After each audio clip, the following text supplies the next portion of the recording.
The Little Green Dragon. Once upon a time, in a lush green valley surrounded by towering mountains, there lived a little dragon named Draco. Draco was different from other dragons.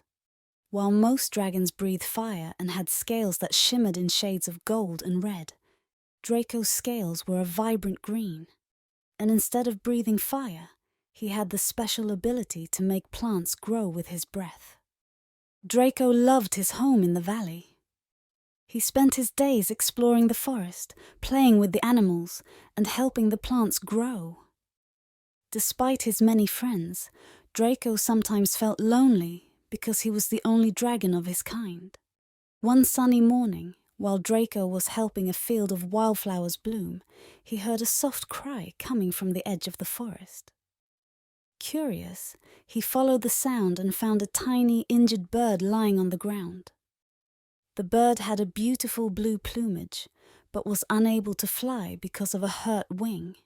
"Oh, you poor thing," Draco said gently. "Let me help you." Draco carefully picked up the little bird and took it to his favorite spot by the sparkling river.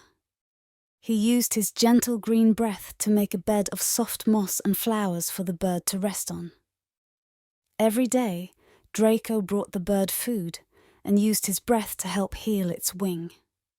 As the days passed, the bird, whom Draco named Bluebell, began to heal. Bluebell and Draco became close friends, sharing stories and playing games.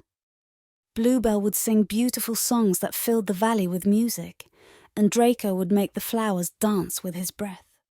One evening, as the sun was setting and the sky turned a brilliant shade of orange and pink, Bluebell spoke to Draco. "You've done so much for me, Draco.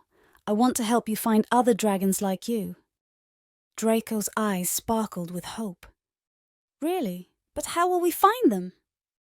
"I've heard stories from other birds about a hidden valley beyond the mountains where magical creatures like you live," Bluebell explained. "Let's go on an adventure and find it together." Filled with excitement, Draco and Bluebell set off the next morning. They traveled through dense forests, crossed wide rivers, and climbed steep mountains. Along the way, they encountered many challenges, but with Bluebell's songs and Draco's green breath, they overcame them all. After many days of traveling, they finally reached a hidden valley, more beautiful than anything they had ever seen.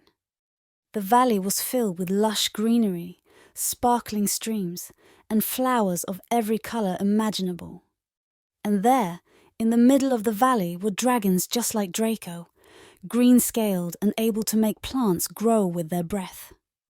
Draco was overjoyed. He had found his true home and discovered that he was not alone. The other dragons welcomed him and Bluebell with open wings.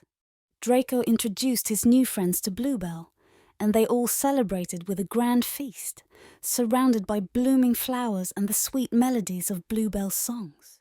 Draco and Bluebell decided to stay in the hidden valley, where they continued to spread joy and beauty with their unique gifts.